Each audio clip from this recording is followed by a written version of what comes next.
Okay, tonight we begin to learn the haftara of Parshas Yecheskel, Parshas vaeria, which is in Sefer Yecheskel, I'm sorry. And the haftara once again brings us to a Navi who we discussed a couple of weeks ago, whose nevuah spanned the end of the Bayis Rishon, the last kings of the Bayis Rishon, and actually extended into the Galus. And the haftara has obvious connections to the parsha.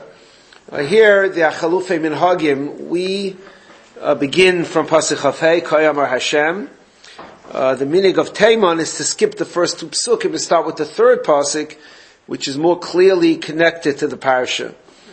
Let's see. What we said, why is Yecheskel the only Navi that he says Ben Adam to? I mentioned to you that he's called Ben Adam uniquely because he saw the visions and retold of his seeing the visions of the heavenly spheres about the angels, etc. So he was privileged to be, so to speak, in heaven, and he was reminded Ben Adam of his mortality.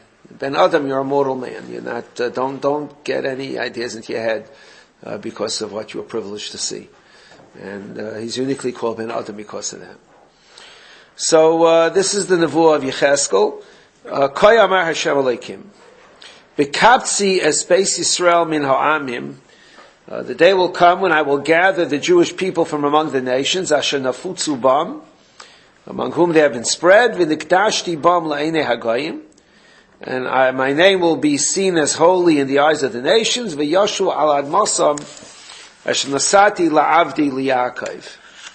Now, Rav Yisroel just points out this is not a nevuah about Mashiach's times, as one might think, but rather a nevuah about the coming together at the time of the Bayis Sheni, the return to the Bayis Sheni, and the key word is la'avdi li'Yaakov. The first arrival in Eretz Yisrael is seen as Chus Avraham, the days of Mashiach seen as David, the time of Malchus David, Mashiach ben David.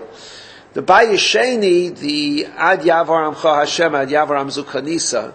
Ad Yavar Amcha Hashem is the Bayis Rishon, Ad Yavar Amcha Hashem is Bayis Sheni.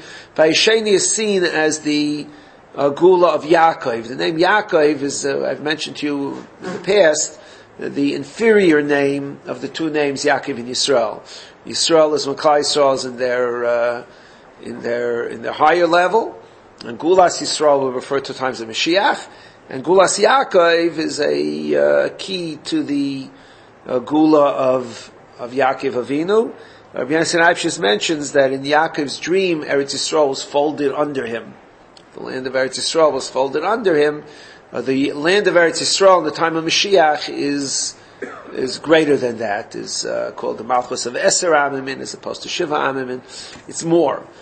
And therefore, La'avdi Yaakov is the smaller Gula, which is the time the Klal Yisrael came in the Bayis Sheni. The V'niktashti bam la'einei hagayim is that during the Bayis Sheni, the nations recognized the supernatural manner in which Klal Yisrael returned. It's not normal for a nation driven from its land to come back. And if they say that about a 70-year Golus, how much more so today when it's 2,000 years after a Churban, and Klal Yisrael, Jewish people, are coming back to their land, to Eretz Yisrael, and the nations don't recognize it, but nevertheless, it's an occurrence which can only be attributed to a vaeria. V'yashvu aleha levetach. They will sit in their land securely, as happened when Klal Yisrael came back and established itself under the protection of the Umas Ha'olam. Uvanu batim and atochramim, and once again Jews planted homes, built homes, and planted vineyards, v'yashvu lavetach, and lived there securely. Ba'asaysi shvatim b'chal hashatim haisam. When you read the story of Ezra, how there were many that tried to prevent Klal Yisrael from returning, Mesviv Haisam, those around them. V'yadu ki ani Hashem Elokehem. And Klal Yisrael should recognize ki ani Hashem Elokehem. This is the coming back in the Bayis Sheni. I mentioned in the Shirat Eicha how Eretz Yisrael doesn't give forth its bounty when Jews are not living there. that during the period that Jews don't live in Eretz Yisrael, the land is pretty much a wasteland. The Beis Halevi makes this point from Sukkim Eicha that no nation has ever set up a sovereign land, a sovereign government in Eretz Yisrael, even though it's 2,000 years from the Golus of the Bayesheni until a state was established in our times. In that whole intervening time, the empires controlled Eretz Yisrael, but never set up any type of independent country there, as there's been just about everywhere else in the world. There's never been a country there. And the reason for that is, when Jews are not in Eretz Yisrael, the land can't really support. It doesn't give forth support. It's a desert. It's a desolate land. And now we see Klal Yisrael coming back, and the land once again giving forth its blessing. And that's, excuse me? There are other countries that are all desert. There are other countries that are desert, but they're desert and they remain desert. And this is a land that, when Klal Yisrael is there, can sustain millions of people who live there. And when Klal Yisrael is not there, there haven't been great numbers of people that, when Jews are not there, there haven't been great numbers of people that are able to live in the land. And everything you see built, that's one thing about going to Israel. When you go all around Yerushalayim and you see hilltops with homes, it was all desolate. It was all, as recently as 1900, the early 1900s, Yerushalayim was confined to within the wall. And outside of the walled city, it was all sand. It was all earth. What? That's the definition of what they refer to as the green line. Why is it the green line? Because on the Jewish side, it's green. On the Arab Oh, really? side, Is that why they call it the green line? That's nice. Okay. Very good. Very good. Okay, it's. I thought it's the green line because they let you on this side. It's a red side and the green side, but okay. Okay. Nothing green on that side. Okay, that's it. So anyway, this is the beginning of the haftara. The rest of the haftara starts by talking about Parai and Mitzrayim. The shaykhis of the first two psukim, it could be it's just added to start with a divrei bracha. On the other hand, vaeria is also the bracha of Geula. It talks about Kadosh Baruch Hu's promise of Geula to Klal Yisrael, and therefore the first two psukim do have a shaykhis to the parsha as well. Perek Chavtes, which is the next part of the haftara, begins Bashana HaAsiris, in the 10th year of the kingdom of Tzidkiyahu HaMelech. Now, the last 23 tumultuous years of Jews living under the Bayesheni began with the passing of the king Yoshiyahu, who was king for 31 years, and in the four remaining kings were kings for 3 months, 11 years, 3 months, 11 years, one after the other, and they were Eliakim or Yehoiakim, was the first king, followed by Yechaniah, who was the king subsequently, and Tzidkiyahu was the fourth king, and I'm missing. Yechaniah was the nephew. I'm missing one. Okay, I'll get to it. I'll remember shortly. So they were kings for 3 months, 11 years. 3 months, 11 years, and I don't remember names. I used to make fun of my. We all used to make fun of my uncle. He used to call us all by the wrong names. Like the odds are he would get somebody right. No, So now I'm living through that myself. But okay. At any rate, the point is that this is Bashana Asiris of King Tzidkiyahu. This is 1 year before the final Churban. Hayadvar Hashem Elai Leimar. Ben Adam, and as we mentioned, this is the reference to Yecheskel. Simpanecha al Pari Melech Mitzrayim. Say Nevuah about Pari, the king of Egypt. V'hinabe olav v'al Mitzrayim kula. And say the following Nevuah regarding him and Mitzrayim in general. Daber v'yamarto kayamar Hashem Elokim hineni alecha Parai. I'm on to you, Parai Melech Mitzrayim. Hatanim hagadol haroivitz b'sech ya'irav. The great Tanin. There's a difference of opinion how to translate Tanim. Hirsch translates Tanim as crocodile. As the great crocodile, who the crocodiles are in the Ya'irav. There was one translator who suggested Makas Tzfardeya was crocodiles rather than frogs. We all know it's frogs, because Jewish children have been taught as frogs all along. Tanim is used to refer to a serpent. Here it may be a great fish, or whatever it is. Harayvitz b'seichi oirav, who lives in the Yar, Hashamar liya oiri v'ani asisini. And here I'd like to explain a little about the Nilus, the Nile, and the idea that the Nile was an Avodah Zarah. The Nile is the greatest river in the world. The Nile is a river which flows for over 4,000 miles. I think it's about 4,300 miles.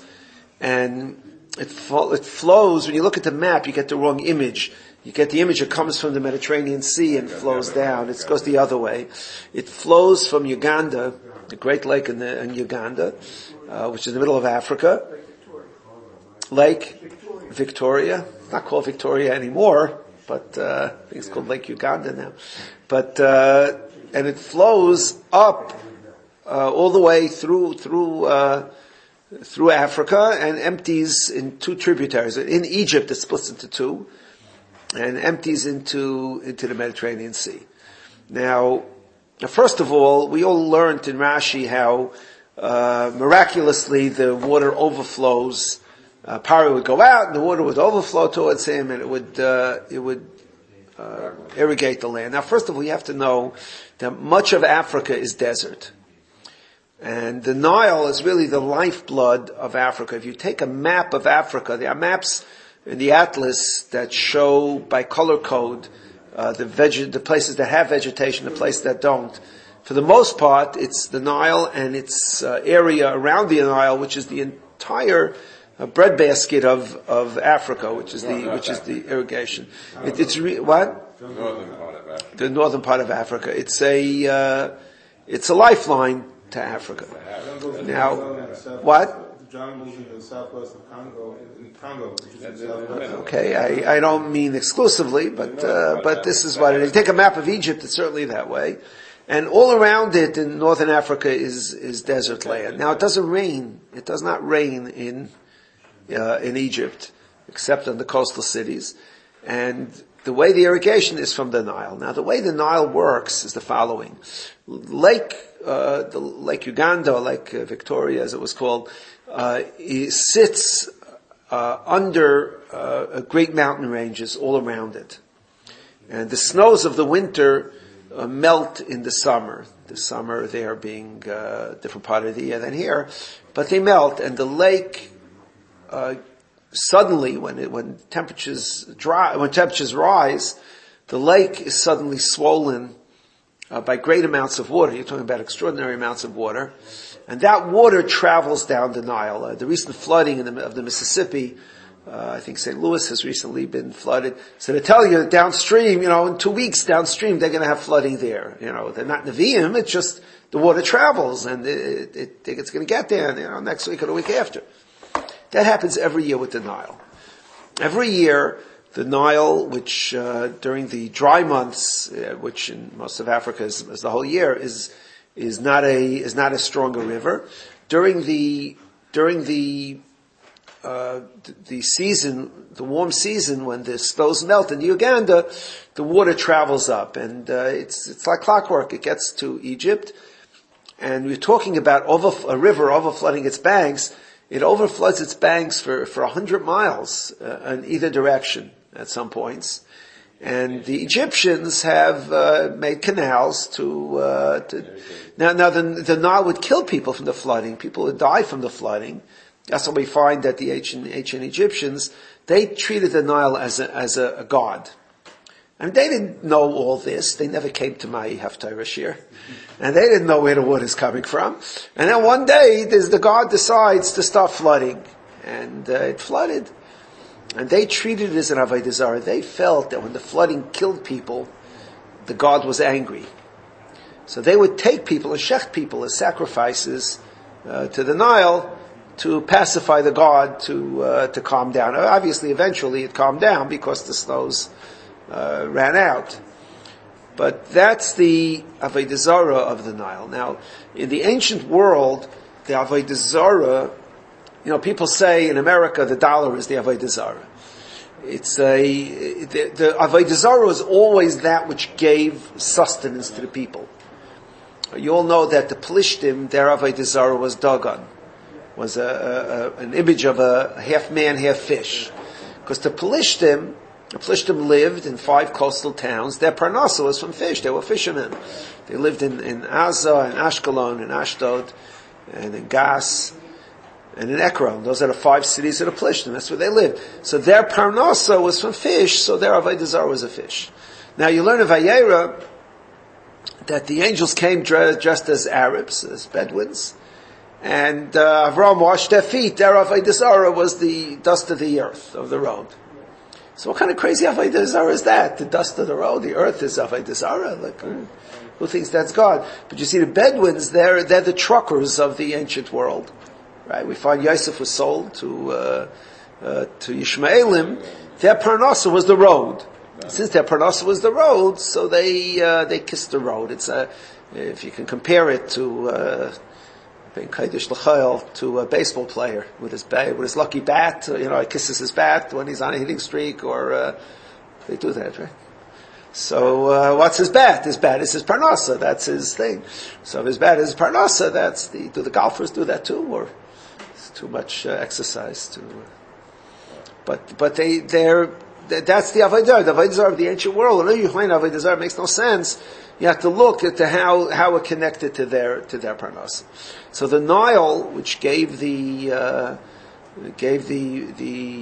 lifeline to the people of Mitzrayim, the Nachal Mitzrayim, that was the Avodah Zarah of ancient Egypt, and that's why Parai, being the god.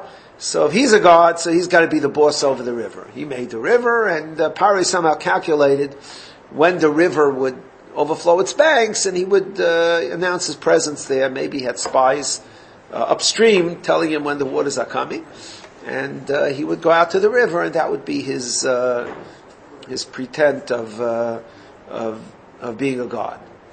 So that's the story of Sha'am Aliyah Iri V'Aniyas Sisani. It's my river, and my strength created it all. I created my own kingdom, and that's this idea. The Nile divides into 2. See, in the ancient world, the truth is, if you look at even a map of the United States, the great cities are on waterways. There are exceptions, but for the most part, the great cities are on waterways because every society needs water to survive. And before they had piping and plumbing, every city had to be established along rivers. In the ancient world, there were no cities besides those along the rivers. Most of the major interstates run along rivers. Most interstates run along rivers. Because the interstates are probably just evolved from old wagon trails. So Yerushalayim is an exception. There are exceptions to everything, but Yerushalayim had its own aquifers. Even in the time of Chizkiyahu, we have the aquifers that fed it water. My point being that in Old Mitzrayim, the Egypt was along the river. That was Egypt. Egypt was along the river. There was no Egypt besides along the river. Like the Jews lived in one part of Egypt. It has a churban of Egypt. Egypt is a gigantic country. It wasn't that way. The country was along the water. In Egypt, the Nile splits. And therefore, in the old world, Egypt was actually initially 2 countries, 2 kingdoms. When they talk about the Egyptian Malchus was very, very long. It's one of the longest of the ancient kingdoms. They don't go by kings; they go by dynasties. They have 31 or so dynasties that existed. Why is it called Mitzrayim? Mitzrayim. Ayim means duplicate, means double. Right? Who's Mitzrayim? Every country is there's no country named by Ayim by the end. Ayim is Einayim or Moznayim. It means twin, means double. The old Mitzrayim was 2 kingdoms. It was a kingdom, the northern half of the Nile and the southern half of the Nile. And when they were unified, they became known as the twin Meitzar. We couldn't call a Yerushalmi Jew is called Yerushalmi. An Egyptian is not called a Mitzraymi, it's called a Mitzri. because Meitzar was the name of the country. When there were two, it became Mitzrayim. Mitzrayim was the two kingdoms together. Each kingdom was based on half of the Nile, on the break off of the Nile. That answers a Shvera Rashi. Rashi in Maseh says that the land of Israel goes down to Nachal Mitzrayim, that's the Nile. It's very hard to understand that it goes all the way down into Africa. But half of the Nile, when it splits, hits the Mediterranean just about at the tip, near the Suez Canal. It's likely that Rashi was referring to that area of Nachal Mitzrayim. At any rate, that's the background, I guess, for the Parsha as well as for the haftara. And here we're going to learn about the end of the dynasty, of the last dynasty of Egypt, which didn't end when Klal Yisrael left Mitzrayim, which existed until the Churban Bayis Rishon.